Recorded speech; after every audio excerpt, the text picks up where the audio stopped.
रंगारेड्डी जिले के कलवाकुर्ती हल्के कड़तल मंडल के रावीचेडू गांव में किसानों ने एक ताजिर पर धोखाधड़ी का इल्जाम लगाया।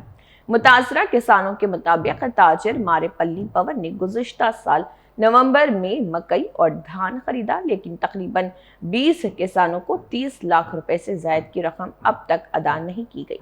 किसानों का इल्जाम है कि ताजिर बार बार रकम देने का वादा करके हैदराबाद मुंतकिल हो गया। 9 माह से रकम ना मिलने के बाइस किसान परेशान हो गए और बीज, खाद, बच्चों की फीस और तिब्बी अखराजात के लिए मुश्किलात का शिकार। किसानों ने पुलिस और हुकाम से रकम दिलवाकर इंसाफ करने की अपील की।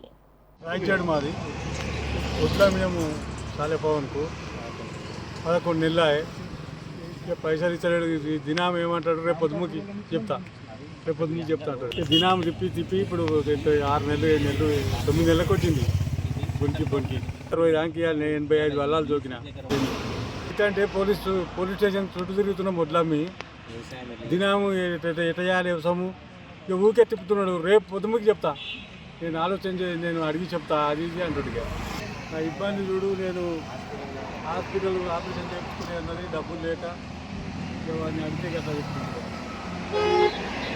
చేస్తాము। మా ఊరు రాజకీయ నాయకులు ఎవరు పట్టించుకుంటలేరు। జర బాధ ఫీజు కట్టుకుంటే 4 సార్లు వచ్చినామన్నా మీకు దండం చేస్తాము, వేడుకుంటున్నాము।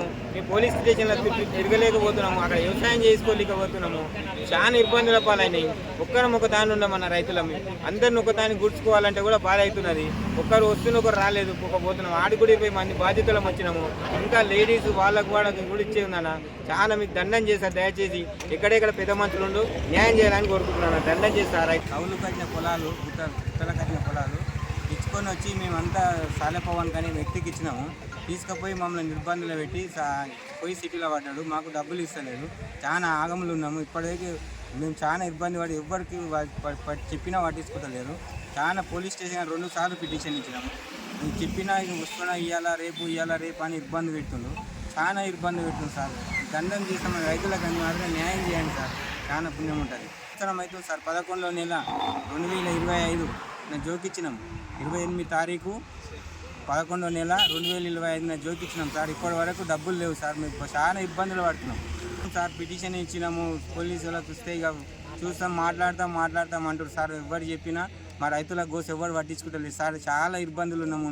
మా పాపలు ఒకరొకరు ఫీజులు కట్టుకున్నాను సార్। మేము చాలా ఇబ్బందులు ఉన్నాము। మళ్ళీ ఇప్పుడు నెక్స్ట్ టైం ఫర్టిలైజర్కి వస్తే ఎవరు మాకు ఫర్టిలైజర్ ఉద్దరి వేయలేకపోతున్నారు, చాలా ఇబ్బందులు పడుతున్నాం సార్। మండలం రంగారెడ్డి డిస్ట్రిక్ట్ మా తాన మక్కలు వేసుకపోయి 11 నెల 28 తారీఖు నాడు మక్కలు వేసుకపోయిండు। మక్కలు తీసుకుపోయి అమ్ముకుండు, ఏం చేసిండో మాకు తెలియదు। మా పెళ్ళ మీద బంగారాలు తీసుకుపోయి బ్యాంకులో కుదబెట్టి తెచ్చి అప్పులు తీసుకొచ్చి మేము వ్యవసాయం కట్టినాం సార్। మా పైసలు మాకు ఇస్తలేరు సార్, ఎంత ఏడ్చి మొత్తుకున్నా ఇస్తలేరు। తిరిగి ఆస్తి వస్తుంది, దెంకపోయి హైదరాబాద్లో పడ్డాడు, దొరుకుతలేడు। ఎంత తిరిగినా దొరుకుతలేడు। తిరిగి ఆస్తుంది, ఫోన్లు చేస్తే ఫోన్ లేపాడు సార్। మేము ఏం చేయాలి సార్? మా పరిస్థితి 11 నెల వేసుకపోయాడు సార్। మాకు మా బంగారాలు తీసుకొని పెట్టిన మా పిల్లల ఫీజులు కట్టుకోనికి పైసలు లేవు సార్। మేము ఏం చేయాలి? అంత ఆగంలో ఉన్నాం సార్। తిరిగి ఆస్తి వస్తుంది, మాకు డబ్బులు లేవు। మేము తిరుగుడే అయిపోయింది కానీ మాకు పైసలు మాకు అసలు దెంకపోయి హైదరాబాద్లో పడ్డాడు, దొరుకుతలేడు। పిఎస్ పిలిపిస్తే వస్తా అంటుండు, వస్తలేడు।